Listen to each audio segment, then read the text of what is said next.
قرآن مجید کا 7واں سپارہ ہے اور سورۃ المائدہ کے مضامین جاری ہیں۔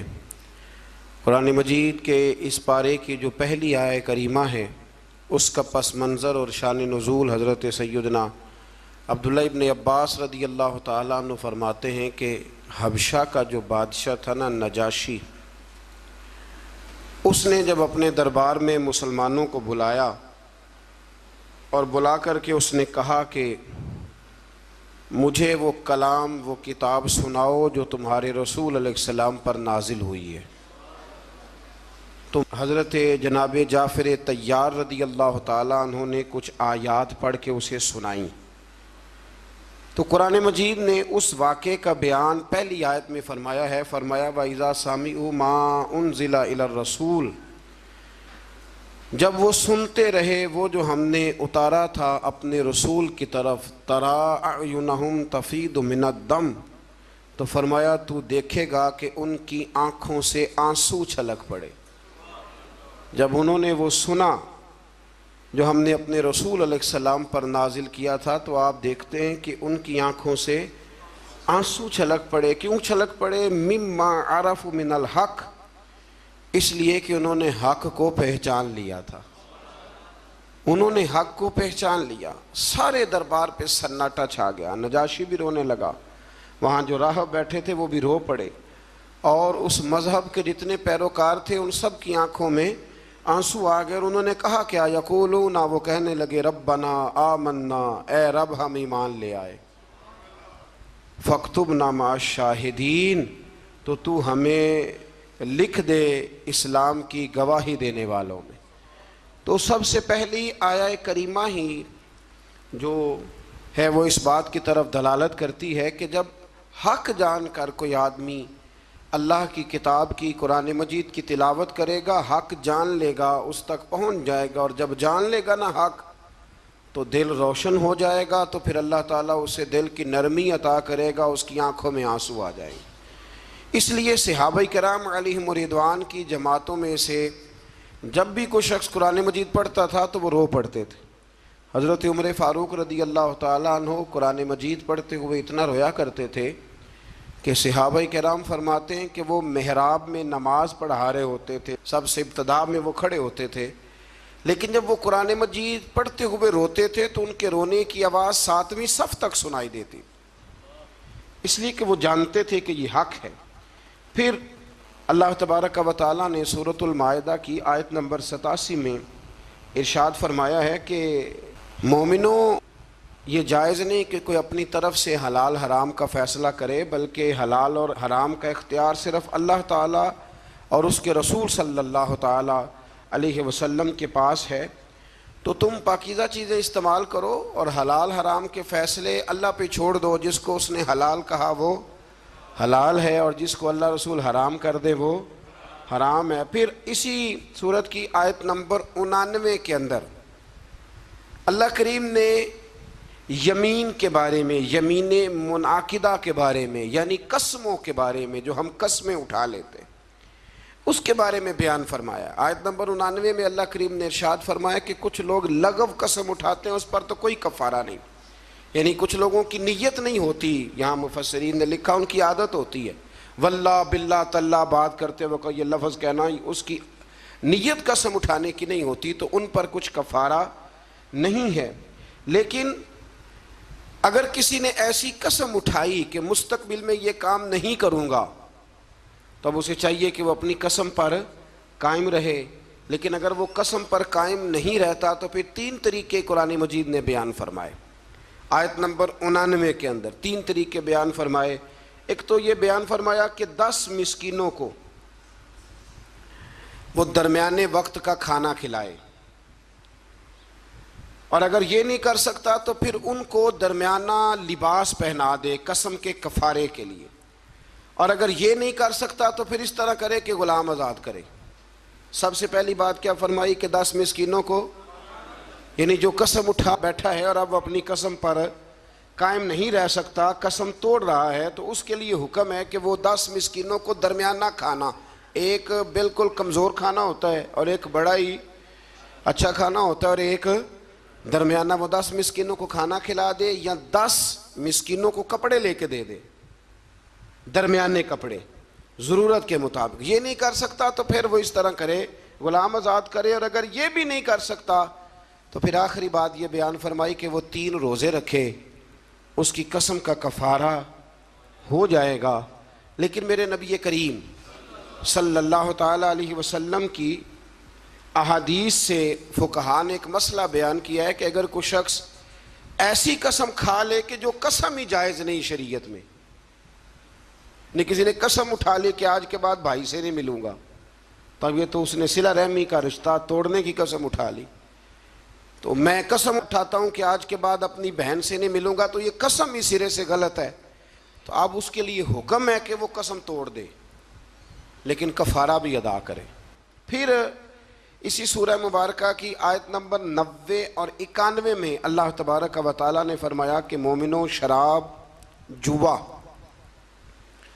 اور حجر اسود کے پاس نا کفار نے کچھ بت لٹکائے ہوئے تھے، پتھر نصب کیے ہوئے تھے، ان کے نام کی وہ قربانیاں دیتے تھے، اور بعض روایات میں یوں بھی آتا ہے کہ وہ جانور ذبح کر کے تو اس کا خون ان کو ملا کرتے تھے، تو فرمایا یہ بھی تمہارے لیے جائز نہیں۔ اور اسی طرح تھے وہ فال نکالتے تھے تیروں کے ذریعے،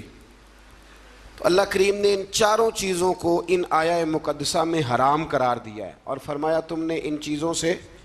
بچنا ہے، شراب سے بھی اور جوے سے بھی،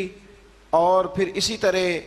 وہ جو نصب شدہ پتھر ہیں ان پر قربانیاں دینے سے بھی، اور یہ جو فالیں نکالی جاتی ہیں۔ ابھی بھی بڑے لوگ بیٹھے ہیں، میں اکثر کہا کرتا ہوں کہ دروازے پہ روٹی مانگنے آیا اور حال قسمت کا بتا رہا ہے، آیا روٹی مانگنے اور کہتا ہے قسمت کا حال بھی بتاؤں گا، تو اتنے کمزور ہیں پوچھنے والے بھی کہ ایک روٹی بھی دے رہے ہیں اور اس سے قسمت کا حال پوچھ رہے ہیں جس کی اپنی اتنی خراب ہے کہ دروازے مانگ رہا ہے۔ تو اللہ کریم نے اس کو حرام قرار دیا، ناجائز قرار دیا، اور فرمایا یہ وہ چیزیں ہیں، انہی آیات میں فرمایا یہ وہ چیزیں ہیں جو تمہارے درمیان عداوت پیدا کریں گی، شراب بھی عداوت پیدا کرے گی، جوا بھی عداوت پیدا کرے گا، تو تمہیں ان چیزوں سے بچنا۔ آیت نمبر 95 سے لے کر 99 تک اللہ تعالیٰ نے حالت احرام میں شکار کی ممانعت فرمائی ہے کہ جب آپ احرام کی حالت میں ہوں گے تو شکار کرنا آپ کے لیے درست نہیں ہے، اس کے تفصیلی احکامات ہیں جو کتب فقہ میں ملتے ہیں۔ آیت نمبر 100 سے لے کر 103 تک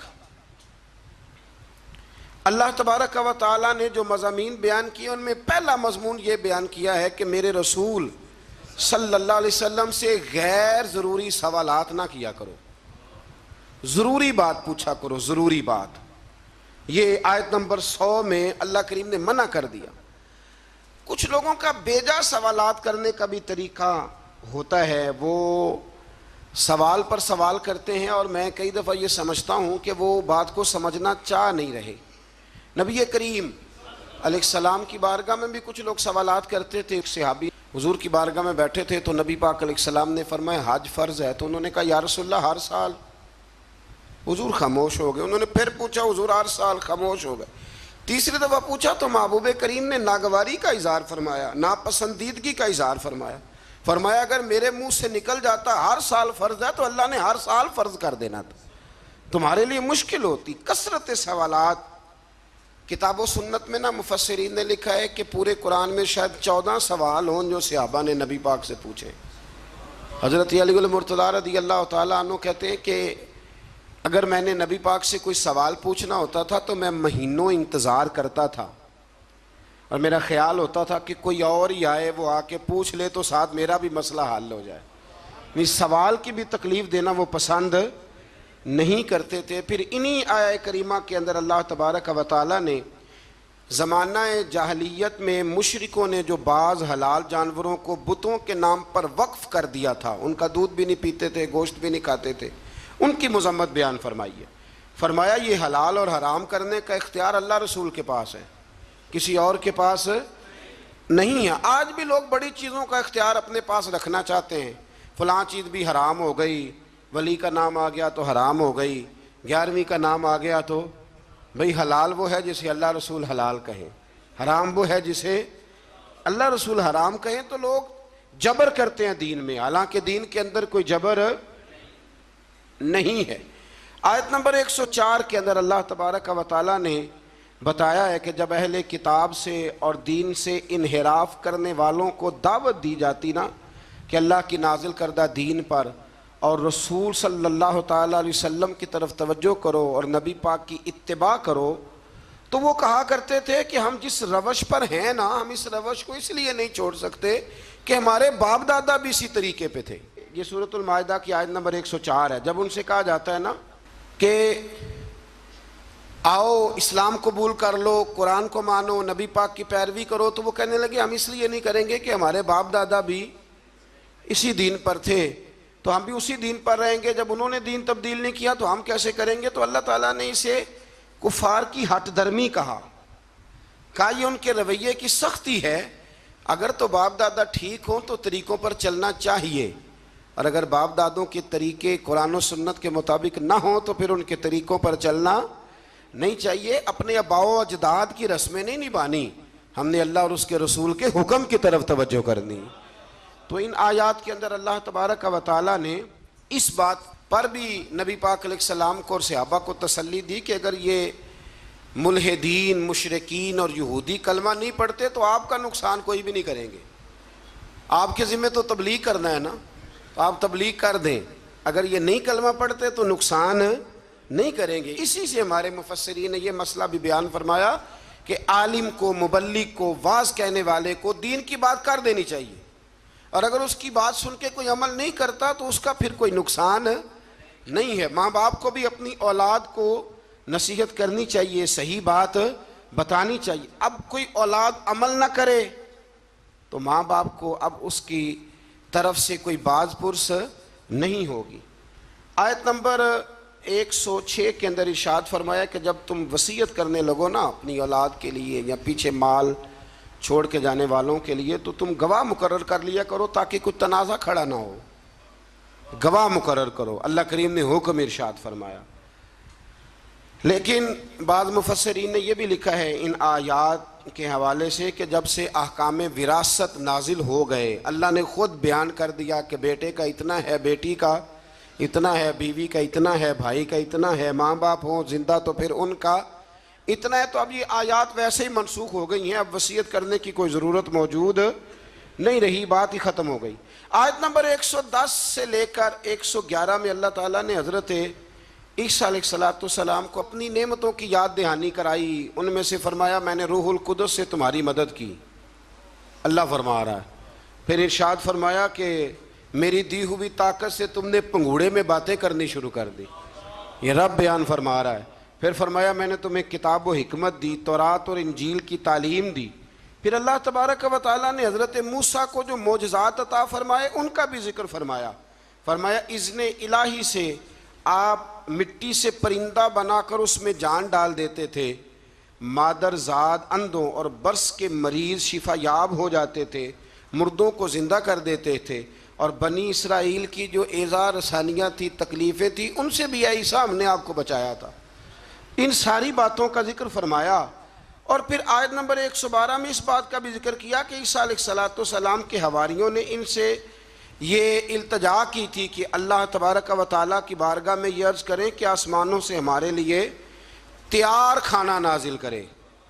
یعنی کھانا اور وہ بھی تیار، اللہ تیار کھانا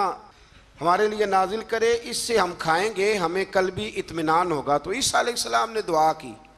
کہ اے اللہ، اے ہمارے پروردگار، ہم پر آسمان سے نہ کھانا نازل فرما تاکہ وہ ہمارے اگلوں کے لیے بھی عید کا دن بن جائے اور پچھلوں کے لیے بھی عید کا دن بن جائے۔